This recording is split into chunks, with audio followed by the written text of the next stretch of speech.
बहुत ही प्यारे बच्चों, आज का हमारा विषय संज्ञा और उसके भेद। सबसे पहले हम संज्ञा की परिभाषा जानेंगे। किसी भी व्यक्ति, वस्तु, जाति, भाव या स्थान के नाम को ही संज्ञा कहते हैं। उदाहरण के लिए हम जानते हैं मनुष्य एक जाति है। उसके बाद है बचपन एक भाव है। किताब एक वस्तु है। उसके बाद हम जानेंगे संज्ञा के भेद। संज्ञा के मुख्य रूप से 3 भेद होते हैं। फिर मैं रिपीट कर देता हूं कि संज्ञा के मुख्य रूप से 3 भेद होते हैं और सामान्य रूप में इसके 5 भेद होते हैं। तो आइए जानते हैं इनके भेद। पहला है व्यक्तिवाचक संज्ञा, दूसरा है भाववाचक संज्ञा, तीसरा है जातिवाचक संज्ञा। उसके बाद है सामान्य रूप से माने जाने वाले 2 भेद और वो हैं द्रव्यवाचक और समूहवाचक। समूहवाचक को ही समुदायवाचक संज्ञा भी कहते हैं। सबसे पहले हम व्यक्तिवाचक संज्ञा के बारे में जानेंगे। परिभाषा जानते हैं। जो शब्द केवल एक व्यक्ति, वस्तु या स्थान का बोध कराते हैं उन्हें हम व्यक्तिवाचक संज्ञा कहते हैं।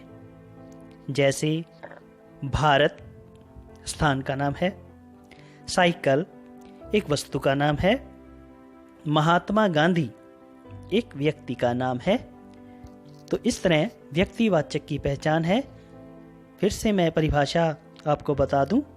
जो शब्द केवल एक व्यक्ति, वस्तु या स्थान का बोध करवाए या नाम को ही हम व्यक्तिवाचक संज्ञा कहते हैं।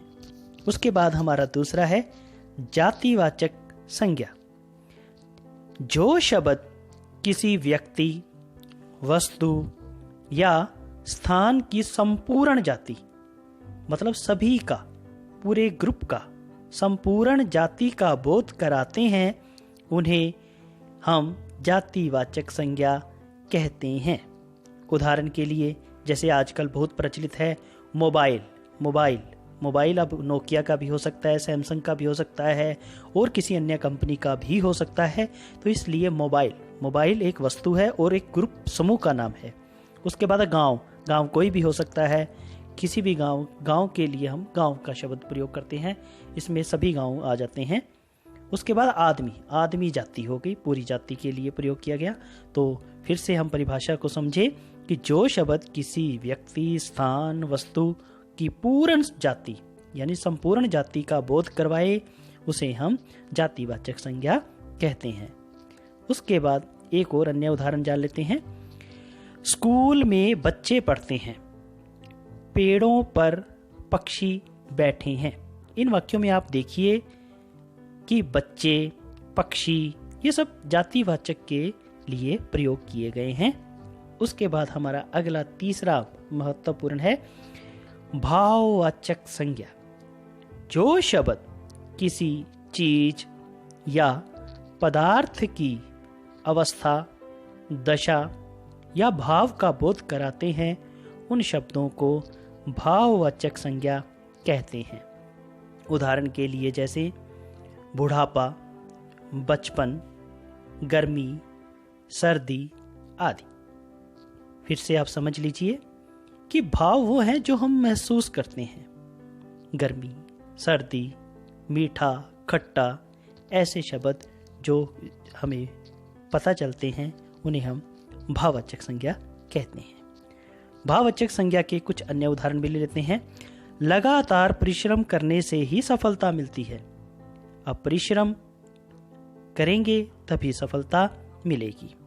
उसके बाद हमारा आगे आ जाता है द्रव्यवाचक संज्ञा। जो शब्द किसी धातु, द्रव्य का बोध कराते हैं उन्हें हम द्रव्यवाचक संज्ञा कहते हैं, जैसे कोयला, तेल, पानी आदि। उदाहरण और जान लेते हैं। मेरे पास सोने के आभूषण है, मुझे दाल पसंद है। इसमें जो वस्तुओं के नाम आए हैं उन्हें हम द्रव्यवाचक संज्ञा कहते हैं, जैसे सोना, दाल आदि। आगे है समुदायवाचक संज्ञा। जिन संज्ञा शब्दों से किसी भी व्यक्ति या वस्तु के समूह का बोध हो, ध्यान से समझिए, जिन संज्ञा शब्दों से किसी भी व्यक्ति या वस्तु के समूह का पता लगे या ज्यादा का पता लगे, उन शब्दों को समूहवाचक या समुदायवाचक संज्ञा कहते हैं, जैसे भीड़, झुंड आदि। आगे उदाहरण जान लेते हैं, जैसे है भारतीय सेना। अब सेना बहुत